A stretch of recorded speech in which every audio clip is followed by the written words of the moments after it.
특검 수사를 앞두고 있는 김건희 여사가 우울증을 이유로 병원에 입원한 상태입니다. 그런데 KBS 취재 결과 앞서 두 차례 출석 요구에 응하지 않았는데 2차 출석 요구에는 지난 13일에 출석하겠다고 했다가 특검이 임명됐으니 검찰 조사가 필요 없다면서 안 나왔다는 겁니다. 그리고 공천 개입 혐의 관련 3차 소환 요구가 간 그제 소환 통보 몇 시간 뒤에 병원에 입원한 것으로 확인이 됐는데 일단 이 상황 어떻게 보고 계신지요?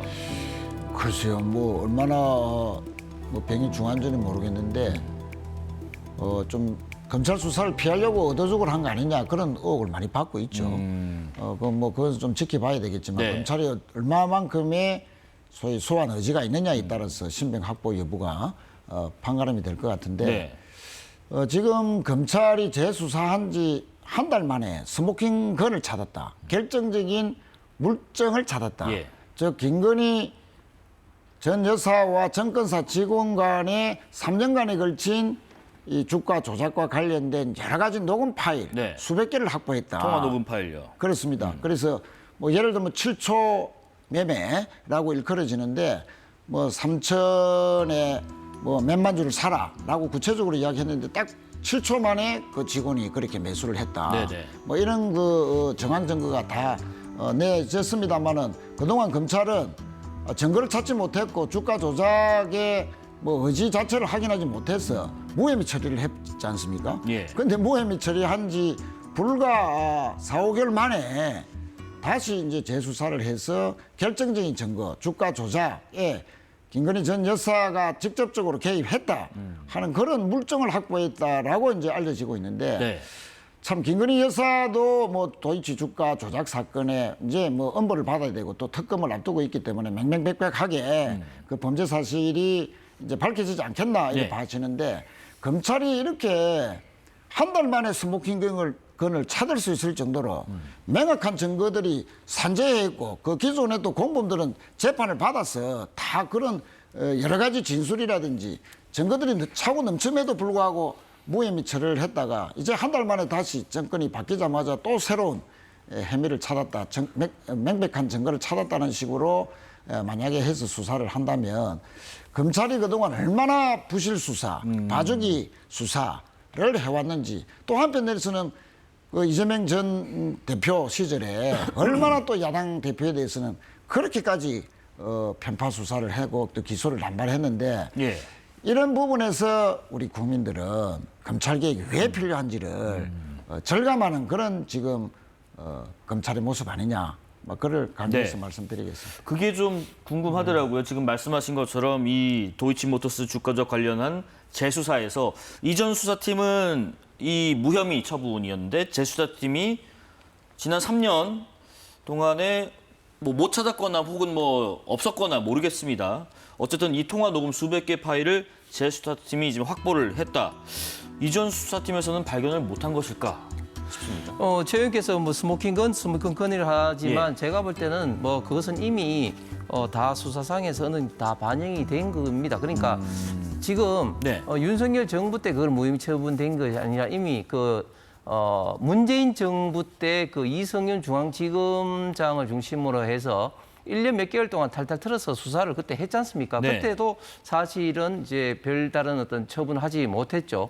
그래서 혹자들은 그때 당시 검찰총장이 윤석열 전 대통령이기 때문에 통계를 한 것이 아니냐 이렇게 이야기를 할지 모르겠지만 이미 그때 추미애, 박범계 전 법무부 장관들에 의해서 윤석열 전 대통령, 전 검찰총장은 수사 지휘 라인에서 이제 배제가 돼 있었습니다. 그렇기 때문에 뭐 지금 와서 저는 그것이 얼마만큼 영향이 있는지 모르겠지만 그러나 확실한 것은 당시 도이치모터스 관련된 관계자들, 네. 권오수 회장을 비롯해서 소위 말하는 선수들이 이제 지금 집행유예 대법원에서 이제 확정이 되고 딱 한 사람 이제 손모씨라는 투자자만 이제 관련돼서 이제 그 처벌이 이제 확정됐지 않습니까? 네네. 그렇기 때문에 저는 이 도이치모터스 건도 다시 특검이 수사를 해봤자 별게 안 나올 거다 그렇게 생각을 하면서 근데 지금 예. 곧 특검이 발족을 해서 곧 수사에 들어가는데 지금 이제 와서 또 검찰이 김건희 여사를 부르고 뭐 이렇게 하는 것은 저는 어떤 면피용이다 이렇게 생각하면서 단순하게 지금 김건희 여사의 어떤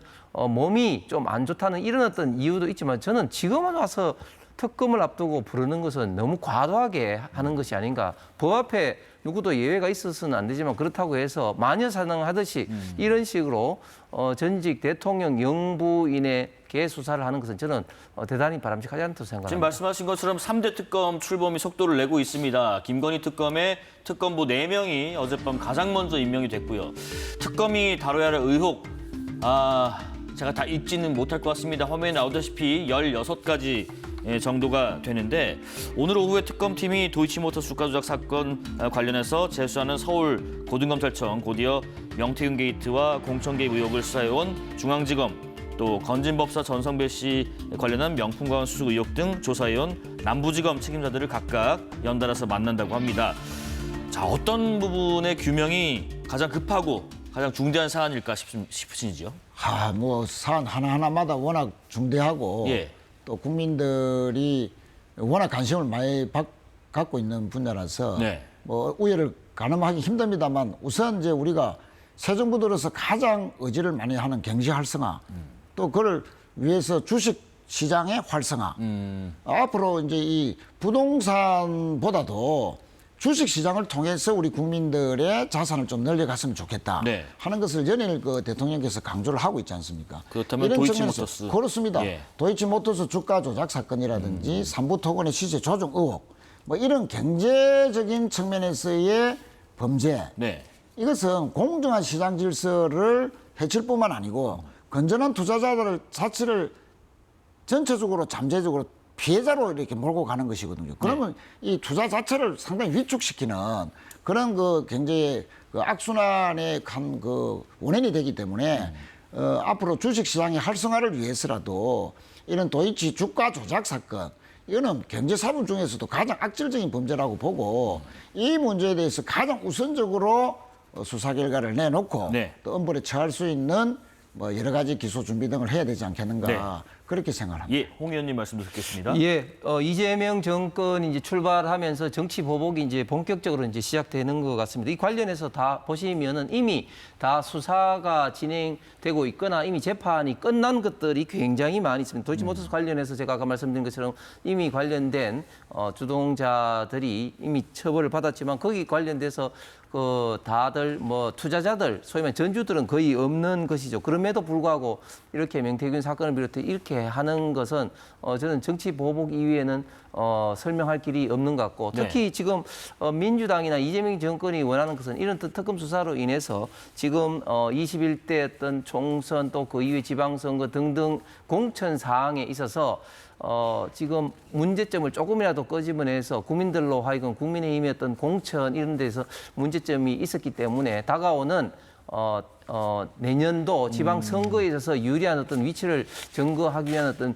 정쟁용이다 이렇게밖에 생각할 수밖에 없고 과연 정당 어떤 민주주의 차원에서 이런 어떤 정당의 공천까지도 이렇게 특검을 통해서 이렇게 바라본다는 것은 저는 굉장히 큰 문제이고 이런 것들이 저는 이재명 정권에 많은 어떤 후폭풍, 역효과를 불러일으킬 것으로 생각합니다. 예, 정치권 소식 들어봤습니다. 더불어민주당 최인호 전 의원, 국민의힘 홍석준 전 의원이었습니다. 고맙습니다. 감사합니다.